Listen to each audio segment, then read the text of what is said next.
ವಿಶೇಷ ಗ್ರಾಮ ಸಭೆ ಸರ್ಕಾರದ ಯೋಜನೆಗಳನ್ನು ಸದುಪಯೋಗ ಪಡಿಸಿಕೊಳ್ಳಿ ಪಿಡಿಒ ಬಸಮ್ಮ.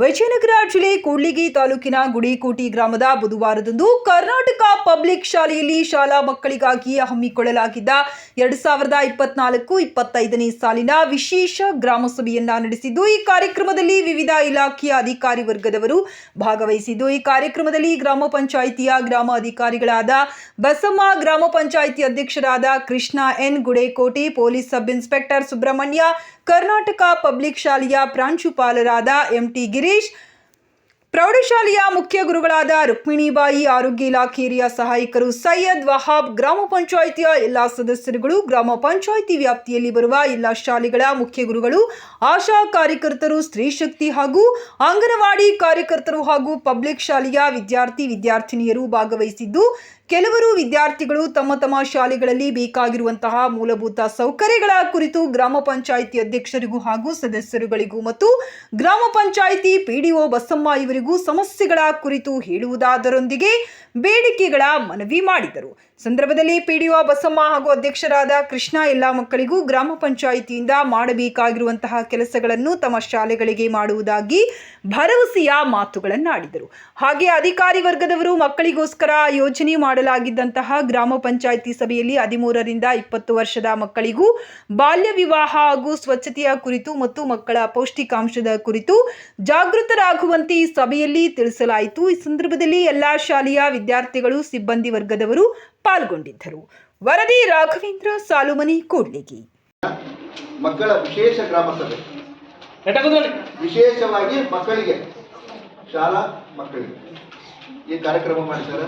ಆ ಕಾರ್ಯಕ್ರಮಕ್ಕೆ ಆಗಮಿಸಿದಂಥ ಅಧ್ಯಕ್ಷರಿಗೂ, ಈ ಕಾರ್ಯಕ್ರಮಕ್ಕೆ ಅಧ್ಯಕ್ಷರಾದ ಅವರಿಗೂ, ಇಲಾಖಾ ಎಲ್ಲ ಸಿಬ್ಬಂದಿಗಳಿಗೂ ಮತ್ತು ಇಲ್ಲಿ ನಡೆದಿರ್ತಕ್ಕಂಥ ಹಿರಿಯರಿಗೂ, ಮಕ್ಕಳಿಗೂ ನಮ್ಮ ಆರೋಗ್ಯ ಇಲಾಖೆ ವತಿಯಿಂದ ಮತ್ತೊಮ್ಮೆ ನಾನು ನಿಮ್ಗೆಲ್ಲರಿಗೆ ಅಭಿನಂದಿಸಿ, ನಾನು ಎರಡು ಸೂಕ್ಷ್ಮವಾದ ವಿಷಯಗಳು ಹೇಳ್ತೀನಿ. ಅತಿ ಹೆಚ್ಚು ನಾನು ನಿಮ್ಮ ಕ್ಲಾಸಿಗೆ ಬಂದಾಗೆಲ್ಲ ಹೇಳ್ತಿರ್ತೀನಿ, ನೀವು ಅರ್ಥ ಮಾಡ್ಕೊಂಡಿರೋ ಬಿಟ್ಟಿರೋ ನಮಗೆ ಗೊತ್ತಿಲ್ಲ, ಆದರೆ ಮಕ್ಕಳಿಂದನೇ ಪ್ರಾರಂಭ ಆಗೋದೆ ಎಲ್ಲ. ಹೌದಾ ಇಲ್ಲ? ನಾನು ಏನ್ ಹೇಳ್ತೀನಿ ಗೊತ್ತು, ಪೌಷ್ಟಿಕ ಕರ್ನಾಟಕ ಮಾಡ್ಯಾರ. ಅನಿಮಿಯಾ ಅಂದ್ರೆ ಏನು? ನಾವು ತಿನ್ನುವಂಥ ಆಹಾರ ನಮ್ಮ ಮೈಗೆ ಹತ್ತಿರವಿಲ್ಲ, ಹತ್ತಿದ್ರೆ ಸುತ್ತ ನಮಗೆ ರಕ್ತಬಲ ಇಲ್ಲದಂತೆ ವಿವಿಧ ರೋಗಗಳಿಗೆ ಕಾರಣವಾಗ್ತದೆ. ಅನಿಮಿಯಾ. ಪೌಷ್ಟಿಕತೆ, ಪೌಷ್ಟಿಕ ಅಂದ್ರೆ ನಿಮಗೆ ಗೊತ್ತಿರ್ಬೋದು, ಗುರುಗಳೆಲ್ಲ ಮಾಸ್ಟರ್ಗಳೆಲ್ಲ ನಿಮಗೆ ಊಟದ ಪಲ್ಯ ಹಾಕ್ತಾರೆ ಗೊತ್ತಾ? ಅದೆಲ್ಲ ಊಟ ಮಾಡ್ತೀರಾ ನೀವು? ಅದು ಬಿಸಾಕಿ ಅನ್ನ ಸಾಂಬಾರು ಊಟ ಮಾಡ್ತೀರಿ.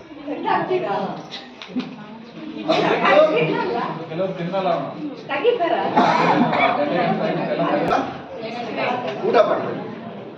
ಅದಕ್ಕಿಂತ ಮುಖ್ಯವಾಗಿ ಅಡಿಗೆ ನೀಡುವವರು ಅವರಿಗೆ ಮುಖ್ಯವಾಗಿ ಮಾಹಿತಿ ಕೊಡಬೇಕು.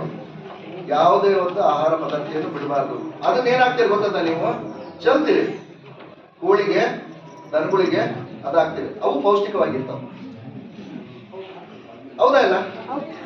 ಅದನ್ನ ನಾವು ತಿನ್ನಂತ ವಸ್ತು, ಗುರುಗಳೆಲ್ಲ ಪಲ್ಯ, ಯಾವುದೇ ಒಂದು ತರದ ಪೌಷ್ಟಿಕ ಆಹಾರವನ್ನು ತಗೊಂಡು ನಮ್ಮ ದೇಹವನ್ನು ಕಾಪಾಡಿದಂತ ನಾವು ಹೇಳ್ತೀವಿ. ಇಂಥ ಲಕ್ಷಣಗಳಲ್ಲಿ ನಾವು ಹಿಂದೆ ಉಳಿದಿವಿ. ಅದಕ್ಕೋಸ್ಕರ ಸರ್ಕಾರದವ್ರು ಏನ್ ಮಾಡ್ಯಾರ ಗೊತ್ತದ? ಅನಿಮಿಯಾ ಮುಕ್ತ ಕರ್ನಾಟಕ ಮಾಡ್ಯಾರ. ಅನಿಮಿಯಾ ಒಂದು ಹೇಳ್ತೀನಿ ನೋಡ್ರಿ, ಮಕ್ಕಳಿಗೂ ಬರ್ತದೆ, ಹಿರಿಯರಿಗೂ ಬರ್ತದೆ, ಗರ್ಭಿಣಿಯರಿಗೂ ಬರ್ತದೆ, ಬಾಣಂತಿಯರಿಗೂ ಬರ್ತದೆ. ಮುಖ್ಯವಾಗಿ ನಮ್ಮ ಕೂಡ್ಲಿಗಿ ಈ ಕಡೆ ಈ ಸೈಡ್ ಈ ಟೈಪು ಜಾಸ್ತಿ ಕಂಡು ಬಂದಿರೋದ್ರಿಂದ ಮುಖ್ಯವಾಗಿ ವಿಶೇಷವಾಗಿ ಇದೇ ಗ್ರಾಮ ಸಭೆಯಲ್ಲಿ ಈ ಕಾರ್ಯಕ್ರಮವನ್ನು ನಾವು ಅನುಷ್ಠಾನ ಮಾಡ್ತೀವಿ. ಹೌದಾ? ನಮ್ಮ ಸರ್ಕಾರದ ವತಿಯಿಂದ ನಿಮ್ಗೆಲ್ಲ ತಿಳಿದಿರಲಿ, ವರ್ಷದಲ್ಲಿ 2 ಸಲ ಅನಿಮಿಯಾ ಮುಕ್ತ ಆಗ್ಲಿ ಅಂತ ಟ್ಯಾಬ್ಲೆಟ್ ಕೊಡ್ತೀವಿ ಗೊತ್ತಾ? ಅದು ಯಾವ ಟ್ಯಾಬ್ಲೆಟ್? ಜಂತುಗಳ ಟ್ಯಾಬ್ಲೆಟ್. ನೀವೇನ್ ಮಾಡ್ತೀರಿ?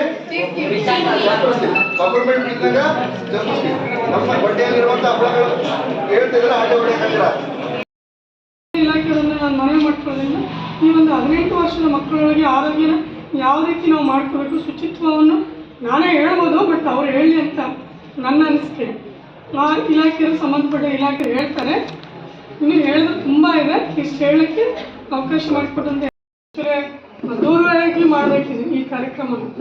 ಒಂದು ಇಡೀ ದಿನ ಪ್ರೋಗ್ರಾಮ್ ಅಂತ ಮಾಡಿ, ಇದು ನವೆಂಬರ್ ತಿಂಗಳಿಂದ ಹಿಡಿದು ಜನವರಿ ಎಂಡ್ವರೆಗೂ ಒಂದೊಂದು ಹಂತವಾರ ಪ್ರೋಗ್ರಾಮ್. ಇದು ನಮ್ಮ ಕೆಲಸದ ಒತ್ತಡದಿಂದ ನಾವು ಈ ಒಂದು ದಿನದ ಕಾರ್ಯಕ್ರಮ ನಾವು ಇಟ್ಕೊಂಡಿದ್ದೀವಿ. ಈ ಒಂದು ಕಾರ್ಯಕ್ರಮಕ್ಕೆ ಎಲ್ಲ ಇಲಾಖೆಯವರು ಬಂದಿದ್ದಾರೆ. ಅದಕ್ಕೆ ನಾನು ಎಲ್ಲರಿಗೂ ಒಂದು ವಂದನೆಗಳನ್ನು ಹೇಳ್ತೀನಿ. ಯಾಕಂದರೆ ಎಲ್ಲ ಇಲಾಖೆಯವರು ಈ ಒಂದು ಮಕ್ಕಳ ಹಕ್ಕುಗಳ ಬಗ್ಗೆ ಒಂದು ವಿಷಯವನ್ನು ತಿಳಿಸಬೇಕು. ಈ ಮಕ್ಕಳ ಹಕ್ಕುಗಳನ್ನು ಪ್ರಾಸ್ತಾವಿಕವಾಗಿ ನಾನು ಏನು ಹೇಳಕ್ಕೆ ಇಷ್ಟಪಡ್ತೀನಿ, ಇದು 1989ರಲ್ಲಿ ವಿವಿಧ ದೇಶಗಳನ್ನು ಒಳಗೊಂಡಂಥ ವಿಶ್ವಸಂಸ್ಥೆಯು ಈ ಒಂದು ಮಕ್ಕಳ ಒಡಂಬಡಿಕೆಗೆ ಒಂದು ಸಹಿಯನ್ನು ಹಾಕ್ತದೆ. ಯಾಕೆ ಅಂತಂದರೆ ಈ ಮಕ್ಕಳಂತಂದರೆ ಯಾರು ಅಂದರೆ ಈ ಗರ್ಭಾವಸ್ಥೆಯಲ್ಲಿ ಅಂದರೆ 0 ಹಿಡಿದು 18 ವರ್ಷದ ಒಳಗಿನವ್ರನ್ನ ಎಲ್ಲರನ್ನೂ ಕೂಡ ನಾವು ಮಕ್ಕಳು ಅಂತೇಳಿ ಪರಿಗಣಿಸಬೇಕು.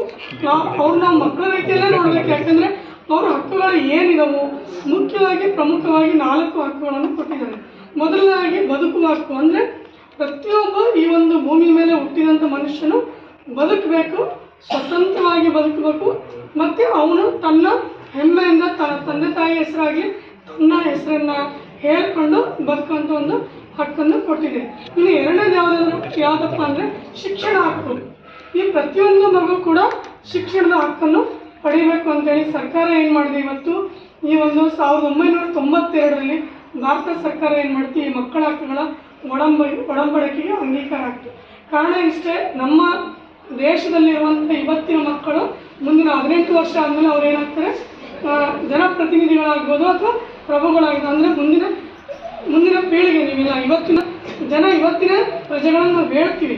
ಆದರೆ ಪ್ರಜಾಪ್ರಭುತ್ವಕ್ಕೆ ನಾವು 18 ವರ್ಷದ ಮೇಲ್ಗಡೆ ಬರೋದ್ರಿಂದ ಈ ಒಂದು ನಮ್ಮ ಮಕ್ಕಳು ಮುಂದಿನ ದಿನಗಳಲ್ಲಿ ಸತ್ಪ್ರಜೆಗಳಾಗಬೇಕಂದ್ರೆ ಸದೃಢವಾಗಿ, ಮಾನಸಿಕವಾಗಿ, ಆರೋಗ್ಯವಾಗಿ ಇವರು ಭಾಳ ಪ್ರಬಲರಾಗಬೇಕು ಅಂತೇಳಿ ಈ ಒಂದು ಶಿಕ್ಷಣದ ಹಕ್ಕನ್ನು ಕೊಡಲಾಯಿತು. ನಂತರ ಏನಾಯಿತು, ವಿಕಾಸ ಹೊಂದುವ ಹಕ್ಕು, ಅಂದರೆ ಒಂದು ಮಗು ಮಾನಸಿಕವಾಗಿ ಎಷ್ಟು ಸದೃಢವಾಗಿರುತ್ತೆ, ದೈಹಿಕವಾಗಿ ಅಷ್ಟೇ ಸದೃಢವಾಗಿ ಇರಬೇಕು ಅಂತೇಳಿ ಇದನ್ನು ಒಂದು ಸರ್ಕಾರದ ಮಟ್ಟದಲ್ಲಿ ಪರಿಗಣನೆ ಮಾಡಿದರು. ನಂತರದಲ್ಲಿ ರಕ್ಷಣೆ ಹಕ್ಕು. ಈ ರಕ್ಷಣೆ ಹಕ್ಕು ಅನ್ನೋದು ಈ 0ರಿಂದ 18 ವರ್ಷದ ಒಳಗಿನ ಮಕ್ಕಳಿಗೆ ರಕ್ಷಣೆ ಹಕ್ಕು ಅಂದರೆ ಏನು, ಯಾವುದೇ ಒಂದು ಮಗು ಶಾಲೆಗೆ ಬರ್ತಿರಲಿ ಇವರು ಬಾಲಕಾರ್ಮಿಕರು ಆಗಬಾರ್ದು. ಗ್ಯಾರೇಜ್ಗಳಲ್ಲಿ ಮತ್ತು ಹೋಟೆಲ್ಗಳಲ್ಲಿ ಮತ್ತು ರತ್ನಗಂಬಳಗಳನ್ನು ಮತ್ತು ಈ ಒಂದು ನೇಯ್ಗೆ ಕೆಲಸಗಳಲ್ಲಿ ಆ ಮಕ್ಕಳನ್ನು ಇವತ್ತು ತೊಡಗಿಸ್ಕೊಂತಿದ್ದಾರೆ. ಈ ಸರಾಸರಿ ಅಂದಾಜಿನ ಪ್ರಕಾರ ಈ ದೊಡ್ಡವರು 18 ವರ್ಷದ ಮೇಲಿನ ಮಾಡುವಂಥ ಕೆಲಸನ ಪರಿಗಣನೆ ಮಾಡಿದ್ರೆ ಮಕ್ಕಳು ಅತ್ಯಂತ ವೇಗವಾಗಿ, ಅತ್ಯಂತ ಸೃಜನಶೀಲರಾಗಿ ಕೆಲಸ ಮಾಡ್ತಾರೆ ಅನ್ನೋ ಒಂದು ಉದ್ದೇಶ ಇಟ್ಕೊಂಡು ಶ್ರೀಮಂತರ ವರ್ಗದವರು ಏನು ಮಾಡಿದ್ರು, ಈ ಮಕ್ಕಳನ್ನು ಅವ್ರನ್ನ ಕರ್ಕೊಂಡೋಗಿ ಆ ಒಂದು ಕೆಲಸ ಕಾರ್ಯಗಳನ್ನು ಮಾಡಲು ಬೆಳೆಸ್ಕೊಂಡ್ರು. ಇದರ ಅನುಸಾರವಾಗಿ ಇವತ್ತು ನಾವು ಏನು ಮಾಡಿದ್ವಿ, ಆ ಮಕ್ಕಳನ್ನು ರಕ್ಷಣೆ ಕೊಡಬೇಕು ಅಂತೇಳಿ ಈ ಒಂದು ರಕ್ಷಣಾ ಕಾಯ್ದೆಯನ್ನು ಮಾಡಿದ್ರು. ಮುಖ್ಯವಾಗಿ ಮಕ್ಕಳಿಗೆಲ್ಲ ಒಂದು ನಂಬರ್ ಗೊತ್ತಿರಬೇಕು. ಯಾವ ನಂಬರ್ ಹೇಳಿದ್ರು ನೋಡೋಣ, ಏನದು ಹೌದಾ? ಈಗ 18 ವರ್ಷದ ನೀವು ತಿಳಿದಂತೆ 18 ವರ್ಷದ ಒಳಗಿನ ಮಕ್ಕಳಿಗೆ ಮದುವೆ ಮಾಡಬಾರ್ದು ಅಂದರೆ ಭಾರತ ದೇಶದಲ್ಲಿ 49% ಮಕ್ಕಳು 18 ವರ್ಷದ ಒಳಗಿನ ಮಕ್ಕಳಿಗೆ ಮದುವೆ ಮಾಡ್ತಿದ್ದಾರೆ. ರೀಸೆಂಟಾಗಿ ನಾವು ಕೂಡ ಬಳ್ಳಾರಿ ಡಿಸ್ಟ್ರಿಕ್ಟಲ್ಲಿ ನಾವು ಪ್ರಕರಣ ತಾಯಿ ಮರಣ 4 ಕೇಸ್ಗಳನ್ನು ನೋಡಿದ್ವಿ. ಕಾರಣ ಏನಂತಂದರೆ ಒಂದು ಹ್ಯೂಮಿನಿಟಿ ಪವರ್ ಅನ್ನೋದು 18 ವರ್ಷದೊಳಗೆ ಇರೋದಿಲ್ಲ ಹೆಣ್ಮಕ್ಳು. ಯಾಕಂದರೆ ಅವರೇ ಕೂಡ ಬೆಳವಣಿಗೆ ಹೊಂದಂಥ ಮಕ್ಕಳಾಗಿ ಅವರು ಇನ್ನೊಂದು ಮಗುವಿಗೆ ಜನ್ಮ ಕೊಡುವಂಥ ಸಂದರ್ಭ ಬಂದಾಗ ಆ ತಾಯಂದರು ಮರಣ ಹೊಂದ್ತಾರೆ. ಇದು ಕೂಡ ಅಂಕಿ ಅಂಶದ ಪ್ರಕಾರ ತುಂಬ ಇದೆ. ಇದು ಸಂಬಂಧಪಟ್ಟಂಥ ಒಂದು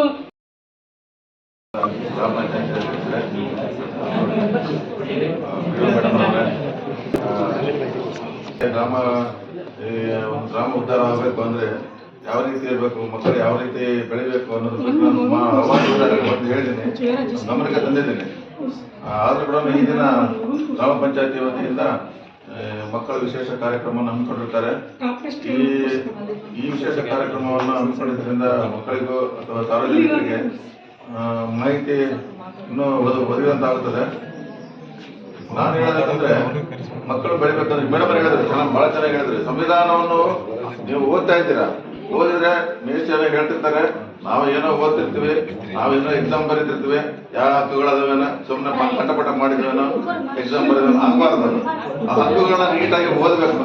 ನೀಟಾಗಿ ಓದಿ ಅದರಲ್ಲಿ ಏನೇನು ನಮಗೆ ಫೆಸಿಲಿಟೀಸ್ ಇದೆ ಅನ್ನೋದನ್ನ ತಿಳ್ಕೋಬೇಕು. ಮೇಡಮ್ ಹೇಳಿದ್ರು, ಆ ಹಕ್ಕುಗಳನ್ನ ನೀಟಾಗಿ ಓದ್ಕೊಂಡ್ಬಿಟ್ರೆ ನಮಗೆ ಏನೇನು ಸೌಲಭ್ಯ ಏನ್ ಮಾಡ್ಬೇಕು ಅನ್ನೋದ್ರ ಬಗ್ಗೆ ನಿಮಗೆ ಅರಿವಿರ್ತಾರೆ. ಅದ್ರ ಬಗ್ಗೆ ನಾನು ಹೇಳೋದೇನಂದ್ರೆ, ಒಬ್ಬ ಮಗು ಅಥವಾ ವಿದ್ಯಾರ್ಥಿ ಉದ್ಧಾರ ಆಗ್ಬೇಕಂದ್ರೆ ಬೆಳೆದ ಮೇಲೆ, ವಿದ್ಯಾಭ್ಯಾಸ ಮಾಡಿದ ಮೇಲೆ ಅಲ್ಲ, ಬೆಳೆದ ಮೇಲೆ ಹುಟ್ಟಿದ ಮೇಲೆ ತಂದೆ ತಾಯಿ ಫೌಂಡೇಶನ್ ಹಾಕ್ಬೇಕು. ಹುಡುಗರು ಮಕ್ಕಳು ಇರಬೇಕು, ಹೇಗಿರ್ಬೇಕು, ಹೇಗೆ ಬೆಳಿಬೇಕು, ಹೇಗೆ ಕೆಲಸ ಮಾಡಬೇಕು, ಯಾವ ರೀತಿ ಇರ್ಬೇಕು ಅನ್ನೋದ್ರ ಬಗ್ಗೆ ತಂದೆ ತಾಯಿಗಳು ಅದಕ್ಕೆ ಕೂಡ ಹಾಕ್ಬೇಕು. ಆನಂತರ ಫೌಂಡೇಶನ್ ಗುರುಗಳು ಹಾಕ್ತಾರೆ. ಆನಂತರ ಏನು ಇಲ್ಲಿವರೆಗೆ ನೀವು ಬೆಳೆದು ವಿದ್ಯಾವಂತರಾಗಿ ಮುಂದೆ ಯಾವುದೋ ಒಂದು ಕೆಲಸಕ್ಕೆ ಸೇರೋದಾಗಲಿ ಮಾಡಿದ್ರೆ ಅಲ್ಲಿವರೆಗೂ ಕೂಡ ಎಷ್ಟು ಎತ್ತರಕ್ಕೆ ಬೆಳೆದಿದೆ ಅನ್ನೋದಲ್ಲ, ನಾನು ಎಷ್ಟು ಜನರನ್ನ ಉದ್ಧಾರ ಮಾಡಿದ್ದೀನಿ, ಎಷ್ಟು ಜನರಿಗೆ ನಾನು ಬೆಳೆಸಿದೆ ಅನ್ನೋದು ಅದು ಇಂಪಾರ್ಟೆಂಟ್. ಅದು ನಾನೊಂದೇ ಉದ್ಧಾರ ಆಗಿಬಿಟ್ರೆ, ನಾನೊಂದೇ ಬೆಳೆದ್ಬಿಟ್ರೆ ಎಲ್ಲರೂ ಉದ್ಧಾರ ಆದಂಗಲ್ಲ. ನನ್ನಿಂದ ಒಂದು 100 ಜನ ಬೆಳಿಬೇಕು, ನನ್ನಿಂದ ಒಂದು 10 ಜನ ಬೆಳೆದ್ರೆ ಆ 10 ಜನದಿಂದ ಇನ್ನೂ 10 ಜನ ಬೆಳೀತಾರೆ. ಹಾಗಾಗಿ ನೀವು ವಿದ್ಯಾವಂತರಾದ್ರೆ ಗ್ರಾಮ ಬೆಳೆಯುತ್ತೆ, ಪಟ್ಟಣ ಬೆಳೆಯುತ್ತೆ, ದೇಶ ಬೆಳೆಯುತ್ತೆ. ಹಾಗಾಗಿ ಚೆನ್ನಾಗಿ ವಿದ್ಯಾಭ್ಯಾಸ ಮಾಡಿ, ಆಮೇಲೆ ಚೆನ್ನಾಗಿ ನಿಮ್ಮ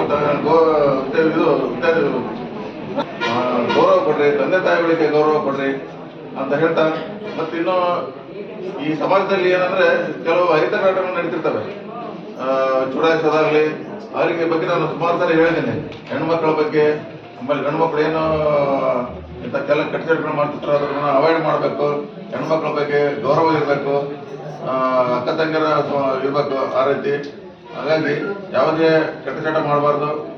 ನೀವು ಮಾಡಿದ್ರೆ ಆ ಬಗ್ಗೆ ಏನಾದರೂ ಪೊಲೀಸ್ ಕ್ರಮ ಕೈಗೊಳ್ಳುತ್ತೆ. ಗೊತ್ತಿದೆ ನಿಮಗೆ, ನಾವು ಏನು ಕೆಟ್ಟದ್ದು ಏನಾಗ ಕಾರ್ಯ ಮಾಡಿದ್ರೆ ಇದ್ರ ಬಗ್ಗೆ ಏನು ಮಾಡ್ಬೋದು ಅನ್ನೋದ್ರ ಬಗ್ಗೆ ನಿಮ್ಗೆ ಅರಿವಿದೆ. ಆಲ್ರೆಡಿ ಸುಮಾರು ಸಲ ನಾನು ಹೇಳಿದ್ದೀನಿ, ಹೌದಾ? ಅದನ್ನು ಯಾವುದೇ ನಿಮ್ಮ ಜೀವನದಲ್ಲಿ ಅಳವಡಿಸ್ಕೊಳ್ಬಾರ್ದು.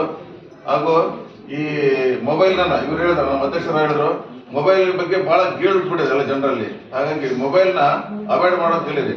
ಈಗ ಏನಾಗಿದೆ ಪ್ರಪಂಚದಲ್ಲಿ ಈ ಸೈಬರ್ ವಂಚನೆ ಪ್ರಕರಣಗಳು ಬಹಳ ಆಗಿದ್ದಾವೆ. ಇದರಿಂದ ಸುಮಾರು ಸಾರ್ವಜನಿಕರ ಜೀವನ ಬಹಳ ಹಾಳಾಗ್ತಿದೆ.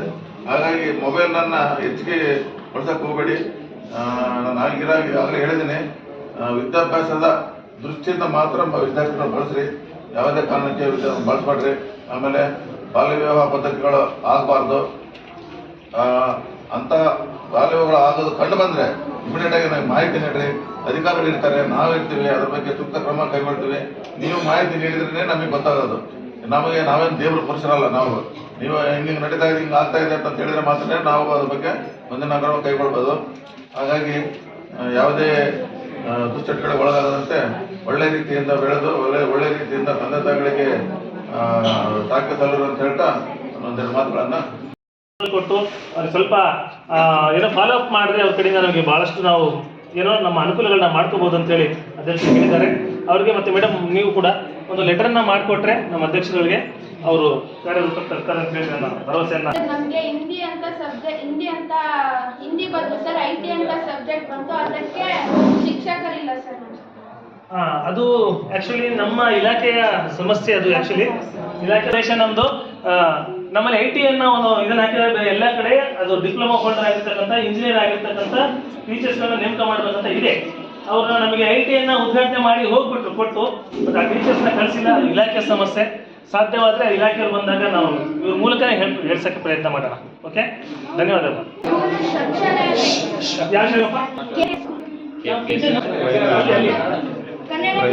ಹಾ, ಆ ಕಡೆ ಕನ್ನಡ ಮೀಡಿಯಂ ಶಾಲೆಯಲ್ಲಿ ಶೌಚಾಲಯ ಇಲ್ಲ. ಆಲ್ರೆಡಿ ಒಂದು ಬಾಯ್ಸ್ ಯೂನಿಟ್ ಗರ್ಲ್ಸ್ ಯೂನಿಟ್ ಇದೆ. ಅದಕ್ಕೆ ಮೇಂಟೆನೆನ್ಸಿಗೆ ನೀರು ಸಪ್ಲೈ ಅದು ಏನಿಲ್ಲ. ಹಂಗಾಗಿಬಿಟ್ಟು ಇನ್ನೊಂದು 2 ಯೂನಿಟ್ ಮಾಡಿಕೊಟ್ಟು ಸರ್, ಹೊಸ ಯೂನಿಟ್ ಸ್ಯಾಂಕ್ಷನ್ ಆಗಿದೆ ಸರ್. ತಮ್ಮ ಇಲಾಖೆಯಿಂದ 2 ಲಕ್ಷ ಕೊಟ್ಟರೆ ನಮ್ಮ ಇಲಾಖೆಯಿಂದ 2 ಲಕ್ಷ ರೆಡಿ ಇದೆ. ನಾವು ಇಂಪ್ಲಿಮೆಂಟ್ ಮಾಡಕ್ಕೆ ಅನುಕೂಲ ಆಗುತ್ತೆ ಸರ್. ಬೇರೆ ಇಲಾಖೆಗಳು ಬೇರೆ ಸ್ಕೂಲ್ಗಳಿಗೆ ಕೊಟ್ಟಿದ್ದಾರೆ, ಅವರೇನು ಇಂಪ್ಲಿಮೆಂಟ್ ಮಾಡ್ತಾ ಇಲ್ಲ. ಅದನ್ನ ನಮಗೆ ಹಾಕೊಡಿ ಅಂತ ನಾವು ಅವ್ರ ಪ್ರಪೋಸಲ್. ಇನ್ನೊಂದಂದ್ರೆ ಅದನ್ನ ಎಷ್ಟೇ ಮಾಡಿಸಿದ್ರು ಕೂಡ ಸಣ್ಣ ರಿಪೇರಿ ನಾವೇ ಮಾಡಿಸ್ತೀವಿ. ಹೊರಗಡೆ ನಿಮಗೆ ಗೊತ್ತಿದ್ದಂಗೆ ಹೊರಗಡೆ ಪಬ್ಲಿಕ್ ಹೊರಗೆ ಒಳಗೆ ಇರ್ತಾರೆ. ನೀವು ರಾತ್ರಿ 11 ಗಂಟೆಗೆ ಹೋಗಿ ನೋಡ್ರಿ, ಇರ್ತಾರೆ ಶಾಲೆಗೆ ಇರ್ತಾರೆ. ಎಲ್ಲ ಅಲ್ಲೇ ಬಾಟ್ಲಿ ಕೊಡದ ದಿನ ಮಕ್ಕಳು ಕೂಡ ನಾವು ಆಸೆ ಹಾಕ್ಬೇಕು. ಗುಟ್ಕಾ ತಿಂದಿರೋವು ಅಲ್ಲೇ ಇರ್ತವೆ, ಬಾಟ್ಲಿ ಹಾಕಿರೋವು ಅಲ್ಲೇ ಇರ್ತವೆ. ಅವ್ರ ಮನೋಭಾವ ಹೆಂಗಿರೋದು ಸ್ಕೂಲ್ಗಳೇ ಬೇಕಾ ಅವ್ರಿಗೆ? ಸಣ್ಣ ಮಕ್ಕಳು ಸಹ ದೊಡ್ಡ ಹೊರಗಡೆ ಪಬ್ಲಿಕ್ಸ್ನರೇ ಇರ್ತಾರೆ. ರಾತ್ರಿ 11 ಗಂಟೆಗೆ ಹೋಗಿ ನೋಡ್ರಿ ಅಲ್ಲೇ ಇರ್ತಾರೆ. ಅದೇ ಸರ್, ಸಾಕಷ್ಟು ಸರಿ ನಾವು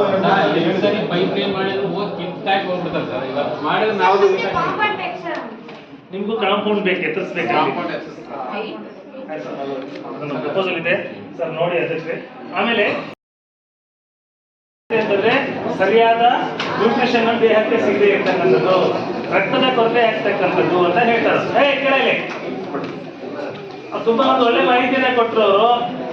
ಸರ್ಕಾರ ನಿಮ್ಗೋಸ್ಕರನೇ ಈ ಅನಿಮಿಯಾವನ್ನು ತಪ್ಪಿಸ್ಲಿಕ್ಕೆ ಬಿಸಿ ಊಟ ಮಾಡ್ತಕ್ಕಂಥದ್ದು, ಮೊಟ್ಟೆಯನ್ನ ಕೊಟ್ಟಿರ್ತಕ್ಕಂಥದ್ದು, ಬಾಳೆಹಣ್ಣನ್ನ ಕೊಟ್ಟಿರ್ತಕ್ಕಂಥದ್ದು, ಹೌದಾ? ಆದ್ರೆ ಬಿಸಿ ಊಟದಲ್ಲಿ ಇರ್ತಕ್ಕಂಥ ಎಲ್ಲಾ ತರಕಾರಿಗಳನ್ನ ಕೆಳಗೆ ತಿಂತೀರಾ ನೀವು. ಸರ್ಕಾರ ಬಿಸಿ ಊಟ ಕೊಡೋದಲ್ಲದೆ, ನಮ್ಮನ್ನ ಮ್ಯಾನೇಜ್ ಮಾಡೋದು ಬಿಡೋದಲ್ಲದೆ, ನಿಮ್ಮ ತಟ್ಟೆಗಳನ್ನ ಕಾಯುವಂತ ಪರಿಸ್ಥಿತಿ ಬಂದಿದೆ ಈಗ. ಆ ಊಟ ಹಾಕ್ಸ್ಬೇಕಾದ್ರೆ ಎಲ್ಲಂತ ತಿರ್ಗಾಡ್ತಿರ್ತೀವಿ, ಯಾಕೆ ತರಕಾರಿ ತಂದಿದ್ಯಾ, ತರಕಾರಿ ತೆಗಿದ್ಯಾ ಅಂತ. ನಮಗೆ ಇನ್ನೊಂದು ದೊಡ್ಡ ಸಮಸ್ಯೆ ಏನಂದ್ರೆ ಬಿಲ್ಡಿಂಗ್ ಇದ್ದಾರೆ. ಒಂದು ಸಾರಿ ಆ ಎಣ್ಣೆಯಲ್ಲಿ ಮಿರ್ಚಿನೋ ಬಜ್ಜಿನೋ ಏನೋ ಮಾಡಿರ್ತಾರೆ, ಅರ್ಥ ಆಯ್ತಾ? ಆ ಎಣ್ಣೆಯನ್ನ ಮತ್ತೆ ಇಟ್ಕೊಳ್ತಾರೆ, ಅದೇ ಎಣ್ಣೆಯಿಂದ ಮತ್ತೆ ಎಗ್ರೀಸ್ ಮಾಡ್ತಾರೆ, ಅದೇ ಎಣ್ಣೆಯಿಂದ ಸಂಡಿಗೆ ಕರೀತಾರೆ. ಒಂದು ಸಾರಿಗೆ ಮಾತ್ರ ಯೋಗ್ಯ ಇರ್ತಕ್ಕಂಥ ಎಣ್ಣೆ, ಅದು ಮಿಕ್ಸ್ ಇರ್ತಕ್ಕಂಥ ಎಣ್ಣೆ ಈಗೆಲ್ಲ ನಮ್ಮ ಆಹಾರ ಪದ್ಧತಿಗಳಲ್ಲಿ, ಹೌದಾ? ಪ್ಯಾರಾಫಿನ್ ಅನ್ನ ಬಳಸ್ತಾ ಇದ್ದಾರೆ ಈಗ. ಅದಕ್ಕೆ ಹಾರ್ಟ್ ಅಟ್ಯಾಕ್ಗಳೆಲ್ಲ ಸಣ್ಣ ಮಕ್ಕಳಿಗೆ ಆಗ್ತಾ ಇದೆ ಈಗ. ಮೊನ್ನೆ ಒಂದು 12 ವರ್ಷದ ಮಗುಗೆ ಹಾರ್ಟ್ ಅಟ್ಯಾಕ್ ಆಗಿದೆ, 8 ವರ್ಷದ ಮಗುಗೆ ಹಾರ್ಟ್ ಅಟ್ಯಾಕ್ ಆಗಿದೆ. ಬಿಕಾಸ್ ಆಫ್ ಫುಡ್ ಇರ್ತಕ್ಕಂಥದ್ದು. ನಮ್ಮ ಫುಡ್ ಪದ್ಧತಿ ಹೆಂಗಿದೆ? ಶೌಚಾಲಯಗಳನ್ನು ಚೆನ್ನಾಗಿ ಬಳಸಬೇಕು, ಅದು ನಿಮ್ಮ ಹಕ್ಕು. ಅದನ್ನೆಲ್ಲ ಮುರಿದಾಕ್ತಿದ್ದೀರಲ್ಲ ಮತ್ತೆ. ಸೋಪ್ ಇಟ್ಟು ಬಂದಿದ್ದೀರಿ, ಸೋಪ್ ಬಿಸಾಕಿದ್ದಾರೆ ಕೈ ತೊಳೆಯಕಂತ. ಬಾಟಿಗಳು ಇಟ್ಟು ಬಂದಿದ್ದೀವಿ, ಫಿನೈಲ್ ಅವೆಲ್ಲ ಇಲ್ಲ. ಯಾರಿಗೆ ಕೇಳೋದು? ಎಷ್ಟಂತ ತಂದಿರ್ತಾರೆ ಶಾಲೆಯಲ್ಲಿ. ದಯಮಾಡಿ ಮಕ್ಕಳು ಹಕ್ಕುಗಳನ್ನು ಅಷ್ಟೇ ಅಲ್ಲ, not only asking the rights, also follow the rules. ಅರ್ಥ ಆಯ್ತಾ? ಬರೀ ಹಕ್ಕುಗಳನ್ನ ಕೇಳೋದಷ್ಟೇ ಅಲ್ಲ, ಅದನ್ನ ನಾವು ಕೂಡ ಅನುಸರಿಸಬೇಕು. ಉಪೇಂದ್ರ ಅವ್ರ ಒಂದು ಮಾತು ಹೇಳ್ತಾರೆ ಗೊತ್ತಾ, ಒಂದು ಸಿನಿಮಾದಲ್ಲಿ, ದೇಶನ ಎಲ್ಲರಿಗೂ ಮಾಡಿಬಿಡ್ತೀನಿ ನಾನಂತ. ಆಶ್ಚರ್ಯ ಆಯ್ತು ನನಗೆ, ಏನು ಈ ಪುಣ್ಯಾತ್ಮ ಇಷ್ಟು ಮಾಹಿತಿ ಕೊಡೋನು ಮಾಡ್ಬಿಡ್ತೀನಿ ಅಂತ ನನ್ನ ಅರ್ಥ. ಹೌದ್ರಿ, ಕೊನೆಗೆ ಹೇಳ್ತಾನ ಅವನು, ಆತನ ಸಿನಿಮಾಗಳು ಹೆಂಗೆ ಇರ್ತಾವ, ದೇಶನ ಯಾಕೆ ಮಾಡ್ಬಿಡ್ತೀನಿ ಅಂತಂದಾಗ, ನೀವು ಇದನ್ನ ನೋಡಕ್ ಜೋಕ್ ಇರ್ಬೋದು, ಇದು ಅದ್ರ ಮಾಹಿತಿ ನೋಡಿ. ಏನ್ ಮಾಡ್ಬಿಡ್ತೀರ ಅಂತಂದ್ರೆ, ಈ ಮನೆ ಐತಲ್ಲ, ಇಲ್ಲಿಂದ ಈ ರಸ್ತೆ ಪೂರ ಆ ಮನೆಯಲ್ಲಿ ಮಾಡ್ಬಿಡ್ತೀನಿ. ಆ ಮನೆಯಲ್ಲಿ ಮಾಡ್ಬಿಟ್ರೆ ಅವ್ನ ಅಂಗಳ ಚೆನ್ನಾಗಿರ್ತಂತಾರೆ, ಸುತ್ತಮುತ್ತ ಕಸ ಕಡ್ಡಿ ಎಲ್ಲ ಮಾಡಂಗಿಲ್ಲ, ಅವನದಲ್ಲ ಜಾಗ. ಆತ ನೋಡಿ ಎಂತ ಮಾರ್ಮಿಕವಾಗಿರ್ತಕ್ಕಂಥ ಮಾಹಿತಿಯನ್ನ ಕೊಡ್ತಾನೆ. ಹಂಗೆ ನಮ್ಮ ಸುತ್ತಮುತ್ತ ಸ್ವಚ್ಛತೆ, ನೀರಿನ ಬಳಕೆ ಮಾಡ್ತಕ್ಕಂಥದ್ದು ಇವೆಲ್ಲ ನಮ್ದು ಕರ್ತವ್ಯ ಇವು. ಈಗ ಜಲ್ ಜೀವನ್ ಮಿಷನ್ ಅಲ್ಲಿ ಹಾಕಿದ್ದಾರೆ, ಅವರೇ ಒಂದು ಎಷ್ಟೊತ್ತು ಮಾಡ್ತಾರೆ, ಸಾವಿರಾರು ಹಳ್ಳಿಗಳು ಇರ್ತಾರೆ. ಯಾರು ನೋಡ್ತಾರೆ? ಗ್ರಾಮ ಪಂಚಾಯತ್ ಅವರು ಮುರಿದಾಕ್ತೀವಿ, ನಾವು ಹಳ್ಳಿಗಳನ್ನ ಮುರಿದಾಕ್ತೀವಿ, ಹೋಗಿಲ್ಲ? ಅದನ್ನ ಅವರೇ ಮಾಡ್ಬೇಕಾ? ನಮ್ಮನೆ ಕಸನ ಅವರೇ ತಗೊಂಡೋಗ್ಬೇಕಾ? ಇದು ಸರ್ಕಾರ ನಾವು ಮಾಡಿರ್ತಕ್ಕಂಥದ್ದು ಬಹಳಷ್ಟು ಅದು ಹೇಳ್ಬಾರ್ದು. ಆಕ್ಚುಲಿ ನಮ್ಮನೆ ಕಸನ ನಾವು ಮಾಡ್ಬೇಕೇನ್ರಿ? ಎಲ್ಲ ನೀವು ಈಗಿನ ಪೀಳಿಗೆ ನಾವು ಅರ್ಥ ಮಾಡ್ಕೋಬೇಕು ಇದನ್ನ. ಅರ್ಥ ಆಯ್ತಾ? ಚೆನ್ನಾಗಿ ಅನಿಮಿಯಾ ಬಗ್ಗೆ ಮಾಹಿತಿಯನ್ನು ಕೊಟ್ಟಿರ್ತಕ್ಕಂಥ ಆರೋಗ್ಯ ಸಿಬ್ಬಂದಿಯವರಿಗೆ ನಾನು ಧನ್ಯವಾದಗಳನ್ನು ಹೇಳ್ತೇನೆ. ಈಗ